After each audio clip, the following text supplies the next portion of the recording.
Hey peeps, welcome to the Samhain deck list.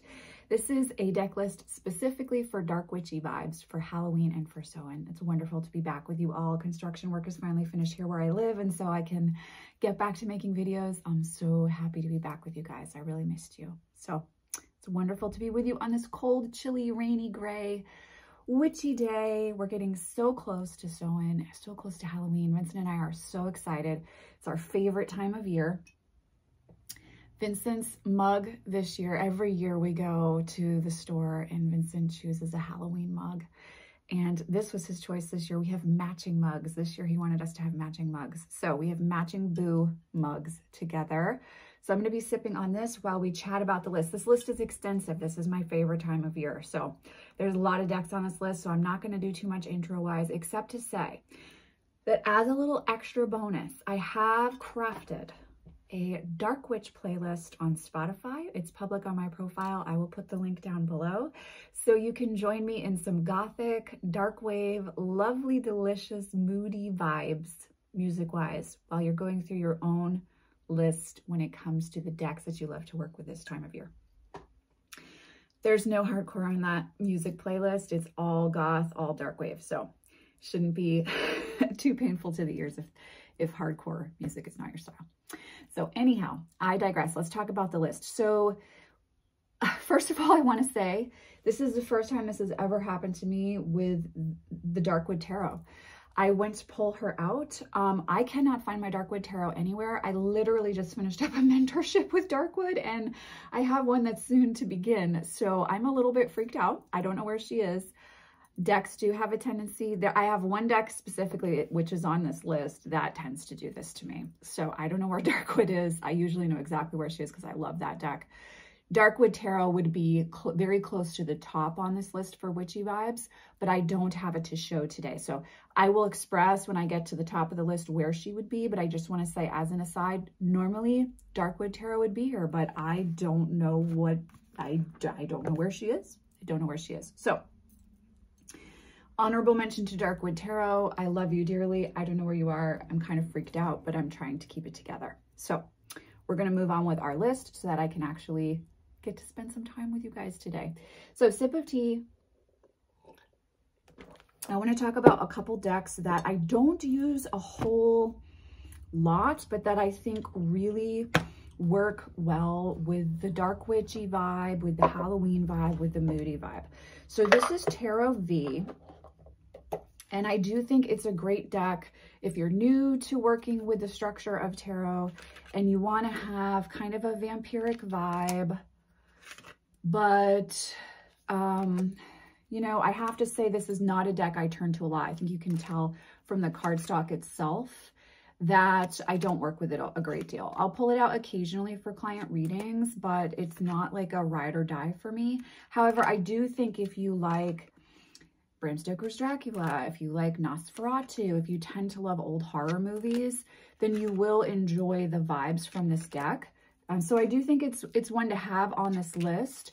Personally, it's not one that I work with a whole ton, but I did want to give honorable mention to it because, you know, I do think it has value and worth. Similarly, I would say that the Horror Tarot, and there's another deck there too that I would include with that. The Horror Tarot, and I can't remember off the top of my head, but there's another deck similar to that I would say can definitely be nice to give you those Halloween vibes, but that I don't necessarily turn to on the regular for real deep tarot work, I would say. So this is Tarot V. The other one in a similar vein as well is the Gothic Tarot. This one is I like a little bit more, and I tend to turn to it more than I would say Tarot V. And this has a really like hammer horror vibe feel to it, in my opinion. It doesn't have fully illustrated pips, which you guys know that is like a pet peeve of mine, but it's got enough of a feel of like Coppola's Dracula, which as many of you know is one of my favorite horror movies of all time. that it's a keeper. It's a keeper, and it does read very well. I would say I definitely turn to it more than I do Tarot V, but this is an option for you if you're looking for Halloween sew-in vibes, the liminal space, the space between worlds, and you want to bring that into your practice.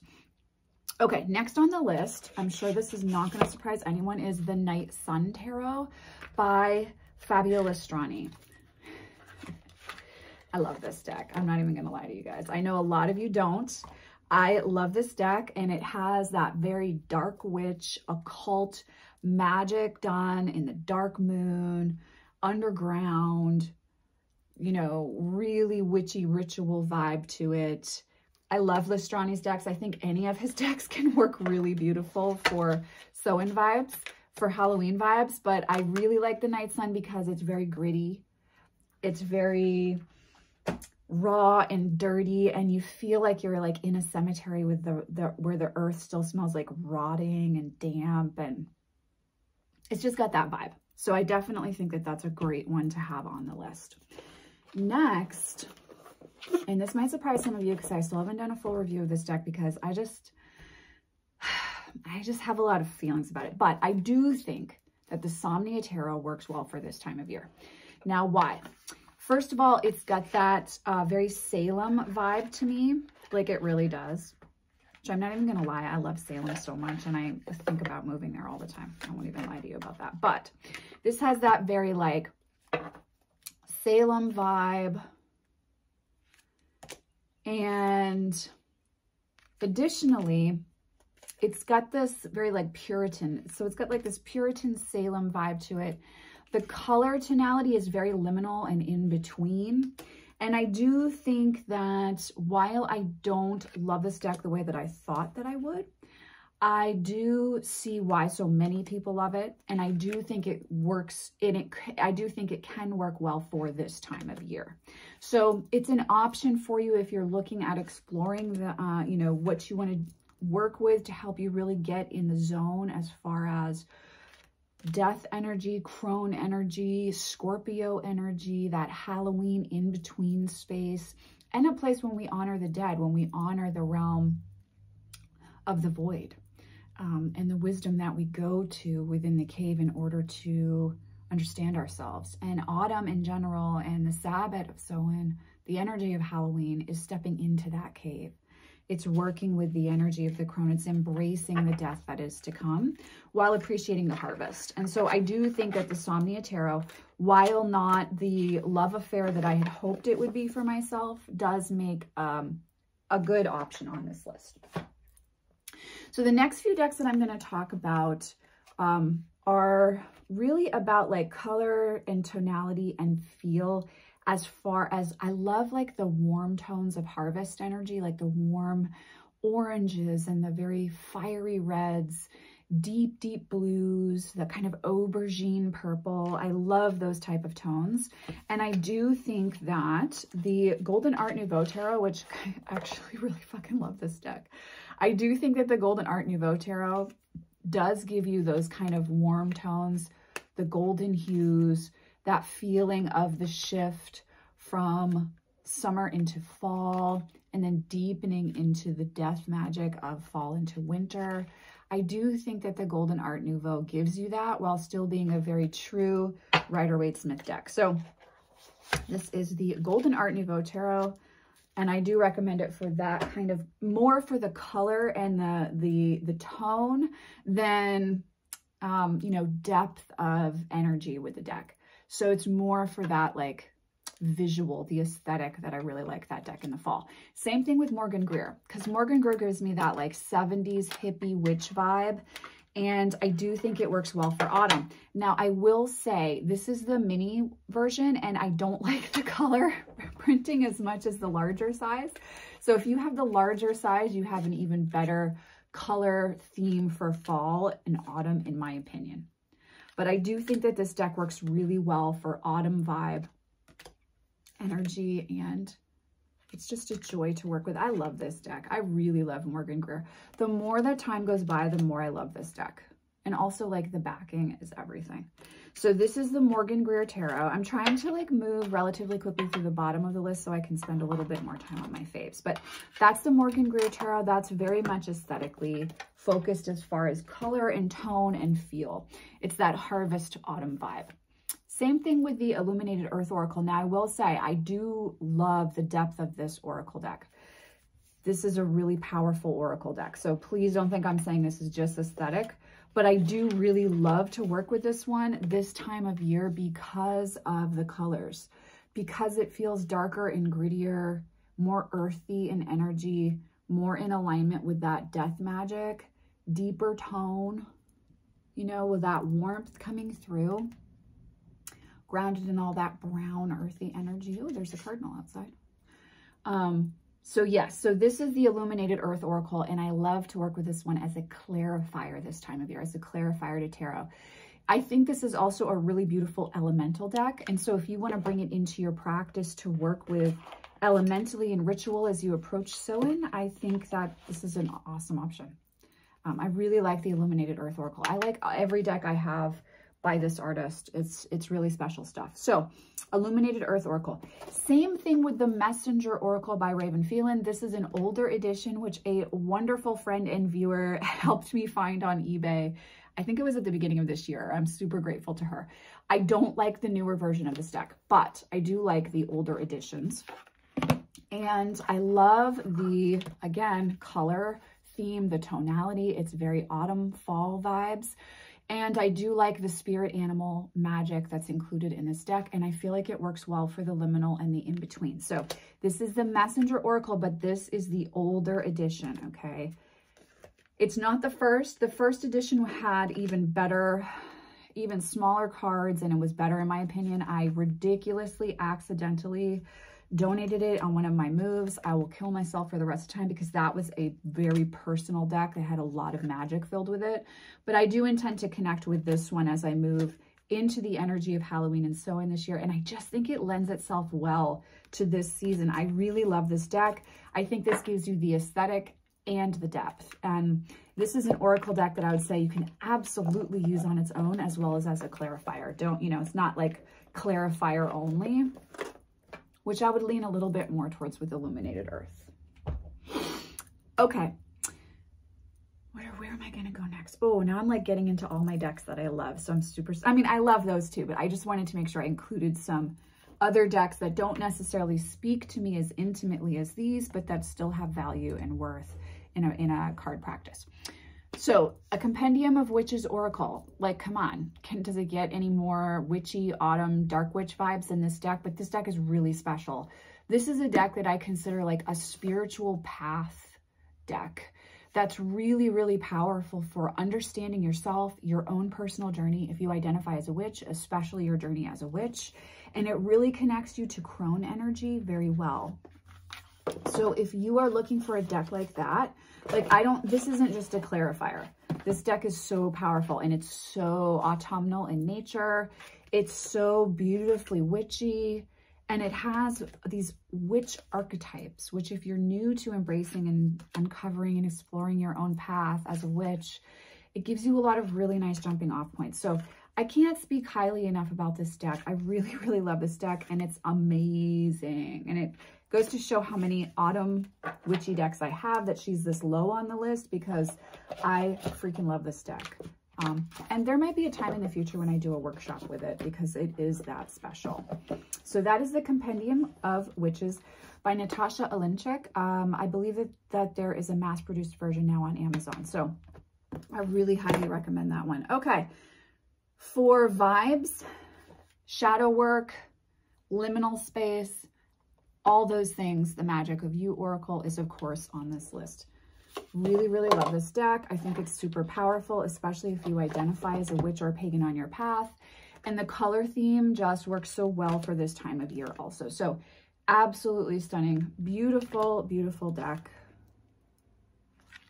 And I freaking love it. I love it more and more as the years go by. and it's super special. So if you're drawn to this one at all, I would definitely recommend it. I look at this as very personal, spiritual path focused. It's a great clarifier to a tarot deck, but I think it's really designed to be worked with in order to understand yourself and your own path as a witch, as a magical practitioner better. It's also very empowering. So if you are looking for that type of a vibe, then The Magic of You by Fiona Horn, highly recommended. Okay, next on the list is the full edition of The Witch's Tarot by Burning Paper Hearts. Of course, this was going to be on the list. Can we say witchcraft? Can we say fall autumnal vibes? Can we say Samhain and not include this deck? There is nudity in this deck before I show it. It's so special. It's such a special deck. It's very unique. And I would say you have to enjoy photography to really get to really dive into this deck as a medium. But it's very much in alignment with the sacred feminine. There's a lot of dark feminine vibes within it.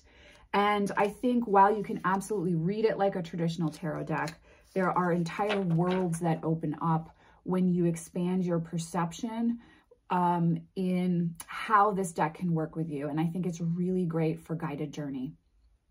So that is The Witch's Tarot by Burning Paper Hearts. That is an independently produced deck, not the mass-produced Witch's Tarot that you see on Amazon. That's a different deck. Okay, sip of tea. Where are we going next? Because, oh, I love all these decks so freaking much. Okay. All right, Tarot of Haunted House.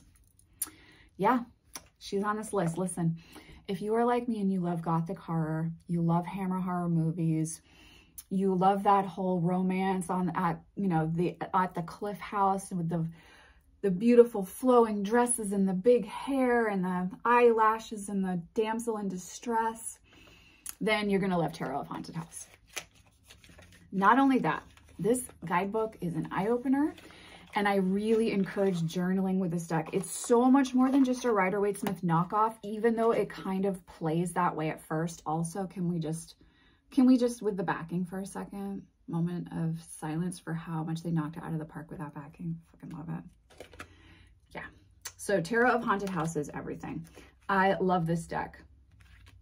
And like I said, journaling with the guidebook will give you so many fascinating jumping off points. It's just such a beautiful deck. It's also gorgeous to just straight up read tarot with. And if you are new to tarot, it's very Rider-Waite-Smith friendly. So you're going to be able to understand the traditional meanings and start to marry that to your intuition in a really empowered, beautiful way. But I mean, it's like ultimate fall witchy vibes, like hello. But it also has that ocean, cliff face, raw, wet feel to it too. So it's not just in the woods, right? But it's like, it's deeper. So this is Tarot of Haunted House. Highly recommend that deck. Okay, Halloween Oracle. How could we not have it on the Halloween sew-in deck list, right? It's very kitschy. It very much is what it is. Sometimes I love this deck. Sometimes I hate it. This year I'm having a very good relationship with it. We're getting along well. We're co-parenting clients well together. I mean, I'm teasing a little bit, but this deck is a great clarifier to tarot. It is very kitschy. It's definitely like you have to be in the right mood to work with it. It's not, I'm going to be really honest, it's not super deep. But not every deck has to be super deep, because like how many freaking decks do I have on this list that are super deep, right? We can also enjoy a deck that's just fun too. And this deck is very much like that. So it's a great deck for clarifying. It's easy, it's straight, it's to the point. There's not going to be any earth-shattering reveals with that deck, but it is what it is, and it's very powerful in its own way. So that is on the list, of course. Okay, next on the list is the Magical Botanical Oracle. Yeah, I fucking love this deck. I don't know why I love it so much, because I'm not a hearth witch. I'm not a green witch. I'm not a kitchen witch. I'm none of those things. I'm a very energetic, magical witch, but I love this deck. It just makes me happy. It just makes me happy. It makes me feel very feminine, very mysterious, very earthy, very secretive. Yeah, I love this deck. So this is the Magical Botanical Oracle. I really, really love this deck. I think it's great as a clarifier. I don't think that's where it really sings. I think it sings the most powerfully as a daily draw deck and as an understanding of your practice deck. It brings a lot of clarity to like what might be going on in your life that your magical practice is asking you to explore. So I would say sweet spot, unlike the Halloween Oracle, it's not as a clarifier, although you definitely can use it for that. It's really for understanding your own energetic blueprint and connecting in with the elements as a witch. So if you're looking to explore that, Magical Botanical Oracle is a great option. I love it. I don't care. It's one of my faves. Next on the list, ride or die for me, is Les Vampires Oracle. Oh, there's just, man, come on, everything about it. It's vampires. It's Jasmine Beckett Griffith. In tonality, in color theme, it's very rich. It's very autumnal. And it is multi-purpose. It's a wonderful clarifier. It's great for shadow work, but it's also an all-around oracle deck. So you can do so many different things with it. I really highly recommend this. It's also mass-produced, so it's not going to really break the bank for you to invest in it. And it just calls out to be explored. It wants you to explore your own inner realms, the liminal space in your own journey, in your own personality, the darker themes of magic within yourself, and also where you do have shadows or wounds. This is a great deck to start to uncover that and offer love, presence, and support to yourself on your journey. So I highly, highly, highly recommend Les Vampires Oracle. I cannot make a deck list like this, excuse me, and not include the Fairies Oracle by Brian Froud. And normally this is the deck that disappears and leaves me. But this year it was freaking Darkwood Tarot. I don't even know, guys, like, I can't even tell you the level of anxiety I had before I started filming because, like, I cannot find the Darkwood Tarot. I've just recently moved, as many of you know. Like, I've gone through all my decks. I know where they all are. I know where she was when I put her on the shelf. So I don't understand where she went. I'm trying not to freak out too much. But usually the Fairies Oracle is the deck that disappears on me. This is not a deck for the faint of heart. It's a very magical deck. I do not use it as a clarifier. I use it in my personal practice. I do use it for divination, but I don't use it to clarify tarot. The Fairies Oracle is serious magic, and it's exactly how I experience the Fae personally. So this deck is not for the faint of heart. It's really meant to be worked with seriously, respectfully, patiently, and with understanding that the Fae are contrary beings. They're not unconditionally loving beings. They have their own agenda. They're here with their own storyline. So when you work with them, sometimes it's awesome, sometimes it's not. Proceed with caution. But this deck is gorgeous. It's beautiful. The guidebook is insanely amazing. So if you've been on the fence about this one, I mean, come on, look at this, right? Also, it doesn't get more autumnal in theme and feel than this deck. It's just a beautiful deck. But it is a proceed with caution, work with at your own risk deck. And I do think you need to understand and work with the guidebook. I would not just whip this deck out and start reading intuitively without going through the guidebook and having an understanding of the different classes of Fae within here, the different themes, and the elemental associations as well with the specific, I'll use the term, and this is my own, so please forgive me if it's wrong, tribes of Fae that Jessica Macbeth and Brian Froud uncover together with the deck and the guidebook combined. This deck is special.